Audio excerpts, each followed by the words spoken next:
Good afternoon, dear viewers. Welcome back, PEC Education. So we are going to learn today about the speaking course, which is used to be without grammar. And today we are going to learn about the special tactics that how can we use our speaking better, and how can we pronounce our word correctly, how can we make sentence correctly without using any kinds of grammatical structures. Okay, in the second part of it, today I'm going to discuss about the vocabulary learning. The most important thing in speaking is vocabulary. You know that if you don't want to use grammar, then you have to use your vocabulary very correctly and perfectly. If you cannot use your vocabulary correctly, then you can express yourself. So without grammar, you can use your sentences, you can talk, but the fact is without vocabulary you cannot run your sentence. That's why the vocabulary is the most important thing in speaking part. Okay, now so আমরা আগেই জেনেছি যে grammar ছাড়া ইংরেজিতে কথা বলতে গেলে আমাদেরকে যে কাজটা করতে হবে সেটা হচ্ছে যে আমাদেরকে ভালো করে শব্দগুলোর প্লেসমেন্ট অর্থাৎ শব্দগুলোর স্থান বেছে নিতে হবে, যে আমি কোথায় কোন ওয়ার্ডটাকে বসাবো এটা, এবং সেই জিনিসটার অ্যারেঞ্জ করতে গেলে আমাদের মূল উপাদান যেটা সেটা হচ্ছে গিয়ে ভোকাবুলারি। এখন ভোকাবুলারি শেখার জন্য আমাদের বাজারে অনেক ধরনের বই আছে, হ্যাঁ, যেগুলো অনেক বেশি চলে। তো আমরা এই ধরনের অনেক বই হয়তো কালেকশনে রেখেছি বা আমরা প্রতিদিন এই সমস্ত বইগুলো পড়ি, কিন্তু এইগুলো বই পড়ার মাধ্যমে দেখা গেল যে আমার ইমপ্রুভমেন্ট হচ্ছে না বা আমার ভোকাবুলারি মনে থাকছে না। এজন্য আমাকে দেখতে হবে যে আমি আসলে যে টিক্সটা বা যে সিস্টেম বা যে প্রসিডিওরটা অবলম্বন করছি এটা ঠিক আছে কিনা, অর্থাৎ আমি যে ভোকাবুলারিটা পড়ছি এটা কি রাইট ওয়েতে পড়ছে কিনা। বাজারে দেখা যাচ্ছে অনেক বই আছে যে বইগুলোর মধ্যে লেখা আছে যে আমি যখন এই জিনিসগুলো পড়ব তখন হয়তো কোনো শর্টকাট পদ্ধতি দেয়া আছে, যেমন ভিশন শব্দ যেখানে থাকবে সেটার মানে এরকম হবে। সো রিভিশন না টেলিভিশন নাকি অ্যাম্বিশন। সো এই যে অনেকগুলো ওয়ার্ডের মধ্যেও এই ধরনের শর্টকাট টেকনিক আসলে খাটে না। দেখা যায় যে বেশ কিছু ওয়ার্ড আছে যেগুলোর মধ্যে শর্টকাট টেকনিক ইউজ করে হয়তো কথা বলা যায়, বাট বেশিরভাগ ক্ষেত্রে শর্টকাট টেকনিক ইউজ করে কিন্তু ভোকাবুলারি মুখস্থ হয় না।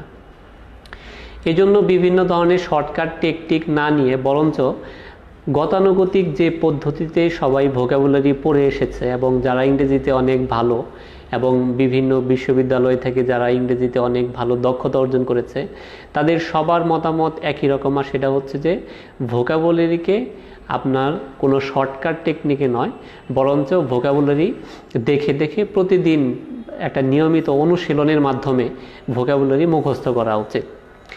আচ্ছা, এখন দেখা গেল যে শর্টকাট টেকনিকের মাধ্যমে যদি ভোকাবুলারি আমাদের মুখস্থ না হয় এবং সেই ভোকাবুলারির পদ্ধতিটা যদি ভুল হয়ে থাকে তাহলে সেক্ষেত্রে ভোকাবুলারিগুলো বেছে নেওয়া উচিত যে আমি কী ধরনের ভোকাবুলারি মুখস্থ করব।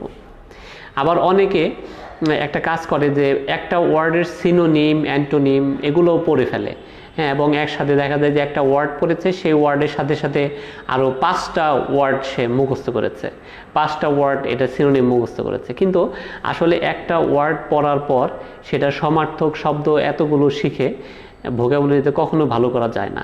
আমরা জানি যে সমার্থক শব্দগুলো একটা ওয়ার্ডের পরিবর্তে বসলেও আসলে একটা ওয়ার্ডের মতো হলেও সব ওয়ার্ডগুলোর মিনিং কিন্তু এক নয়, তারা কাছাকাছি অর্থ থাকতে পারে কিন্তু তাদের ব্যবহার কিন্তু এক নয়। এজন্য আর তাছাড়া আরেকটা বিষয় হচ্ছে যে আমাদের কিন্তু এইভাবে যদি 5টা বা 6টা করে সিনোনিম আমরা মুখস্থ রাখি তাহলে কিন্তু আমাদের ওয়ার্ড মনে থাকবে না।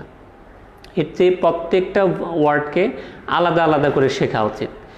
কখনোই একটা ওয়ার্ডের অনেকগুলো সিনোনিম বা অ্যান্টোনিম মুখস্থ করা উচিত নয়। আর তাছাড়া আমরা অনেক সময় হয়তো ওয়ার্ড শিখতে গিয়ে অনেক বড় একটা ডিকশনারি খুলে বসি, হ্যাঁ, এবং সেই ডিকশনারি থেকে আমরা কখনো ওয়ার্ড বের করব, কখন সেই ওয়ার্ডের মিনিং পড়ব, এবং কখনই বা সেই ওয়ার্ড লিখব, এরকম একটা হ্যাজার্ড আমাদের মধ্যে দেখা যায়, একটা প্রেশার। দ্যাটস ওয়াই ডিকশনারি থেকে ওয়ার্ড মুখস্থ করা এটা মোটেও কোনো ভালো বুদ্ধি নয় এবং পদ্ধতি নয়। বরঞ্চ আমাদেরকে ছোট ছোট বই অবলম্বন করা উচিত।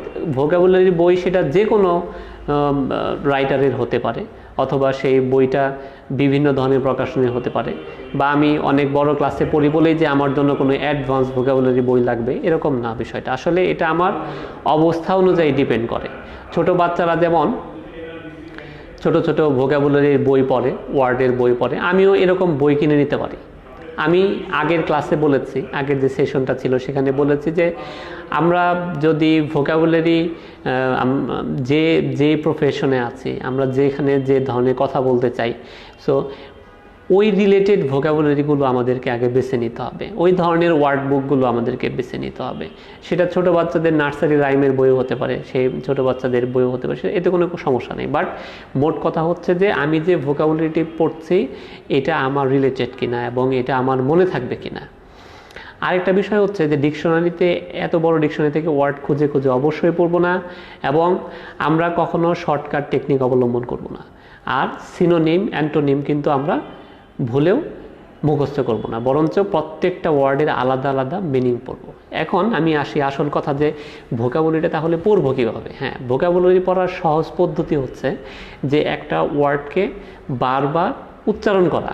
হ্যাঁ, যেমন হয়তো একটা কথা বলা আছে অ্যাবেন্টন, এখন এই অ্যাবেন্টন ওয়ার্ডটা আমাকে বারবার বলতে হবে, এবং এই ওয়ার্ডটাকে ABANDON, অ্যাবেন্টন, এভাবে বারবার বলে বলে লেটারগুলো বারবার উচ্চারণ করে এই ওয়ার্ডটাকে আমাকে মেমোরাইজ করতে হবে। এইভাবে যদি আমি এই ওয়ার্ডটাকে বারবার পড়ি, এবং এর সাথে সাথে আমরা এটাও জানি যে একবার পড়া একবার লেখা সমান 13 বার পড়ার চেয়ে ভালো। সো আমরা যদি একটা ওয়ার্ডকে লিখে ফেলি, অর্থাৎ পড়ার সাথে সাথে সেই ওয়ার্ডটা আমি যদি আমার পার্সোনাল একটা ডায়েরি রেখে দিই, যেখানে আমি আমার ওয়ার্ডগুলোকে রেখে দেব, এই ডায়েরির মধ্যে আমি যখন যে ওয়ার্ডটা পড়ব সেই ওয়ার্ডটা হচ্ছে লিখে রাখবো। আর একটা ওয়ার্ড আমি 5 বার 7 বার লেখার মাধ্যমে এই ওয়ার্ডটা কিন্তু আমার মেমোরিতে চলে আসবে। আরেকটা বিষয় হচ্ছে যে আমি যখনই একটা ওয়ার্ড পড়ব, সাথে সাথে এই ওয়ার্ডটা দিয়ে একটা সেন্টেন্স তৈরি করব। কারণ যখন একটা ওয়ার্ড দিয়ে আমি সেন্টেন্স তৈরি করব, তখন কিন্তু এই ওয়ার্ডটা সম্পর্কে আমার পুরোপুরি ধারণা হয়ে যাবে যে এই ওয়ার্ডটার মানে এটা, এবং অর্থাৎ I do not want to abandon you because you are very good, you are very close to me. আমি তোমাকে ছাড়তে চাই না, কারণ হচ্ছে যে তুমি অনেক ভালো। তার মানে আমার কিন্তু এই অ্যাবেন্ডন মানে যে ছেড়ে দেওয়া বা পরিত্যাগ করা, এই ওয়ার্ডটা কিন্তু আমার মুখস্থ হয়ে গেল। কিন্তু আমি যদি এই ওয়ার্ডটা বারবার বলতে থাকি এবং লিখতে থাকি, তাহলেও এটা মুখস্থ করা সম্ভব। বাট এই ওয়ার্ডটা যদি আমি সেন্টেন্সে পরিণত করি, সেক্ষেত্রে অতি অল্প সময়ের মধ্যে কিন্তু আমার ভোকাবুলারিটা শেখা হয়ে যাবে। আর যখনই আমি কোনো ওয়ার্ড মুখস্থ করব, অর্থাৎ আজকে যদি আমি 8টা বা 10টা ওয়ার্ড মুখস্থ করে থাকি, তাহলে এই 10টা ওয়ার্ড দিয়েই আমি বিভিন্ন মানুষের যখন কথা বলি, তখন এই ওয়ার্ডগুলো ইউজ করে আমি তাদের সাথে কথা বলবো, সেন্টেন্স তৈরি করব। সো এইভাবে কিন্তু আমাদের ওয়ার্ডের যে এনরিচমেন্ট, এটা কিন্তু বাড়ানো সম্ভব, এবং আমাদের কথাগুলো যখন আমরা ইংরেজিতে কথা বলবো, তখন কিন্তু আমাদের ওয়ার্ড খুঁজতে হবে না। যাই হোক, আজকে আমরা এই পর্যন্তই রাখবো। পিইসি এডুকেশনের পক্ষ থেকে আমরা রেগুলার কিন্তু এই স্পিকিং প্রোগ্রামে বিভিন্ন ধরনের টিপস এবং ট্রিক্স দিয়ে থাকি।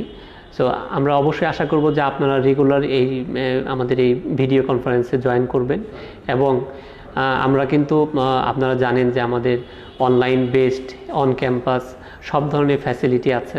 আমাদের ট্রেনিং সেন্টার মিরপুর এবং উত্তরায় অ্যাভেলেবল, এবং আপনারা আমাদের অনলাইন যে প্ল্যাটফর্মগুলো আছে এগুলোতে ফ্রি জয়েন করতে পারেন। আর তাছাড়া আপনাদের যদি আমাদের এখানে এসে ফ্রি অ্যাসেসমেন্টের দরকার হয়, আপনাদের কতদিন লাগবে, তো সেটাও আমরা করে দিতে পারবো। এর পাশাপাশি আমরা প্রফেশনাল কোনো টিচার না, বা প্রফেশনালি আমরা অ্যাটিটিউড করি না। অবশ্যই এডুকেশনকে আমরা এডুকেশনের মতো করেই আমরা প্রোভাইড করার জন্য চেষ্টা করি। সো আপনারা ফেয়ার সার্ভিস এবং কোয়ালিটি অফ সার্ভিস অবশ্যই এখানে পাবেন, এবং আমরা 1-to-1 এবং ইন্টেনসিভ কেয়ারের মাধ্যমে আপনার যে ফ্লুয়েন্সিটা আছে আপনার যে কথা বলার মধ্যে যে প্রবলেমগুলো আছে এগুলোকে ভালো করার জন্য সর্বোচ্চ চেষ্টা করে থাকি। আমাদের এক্সপার্ট ট্রেনাররা আপনাকে বিভিন্নভাবে ইন্টেন্সিভ প্রোগ্রামে হোক এবং আপনাদের ব্যাচে হোক, যেভাবে হোক আপনাদের উন্নয়ন করার জন্য হেল্প করবে। So welcome to our education service. Thank you.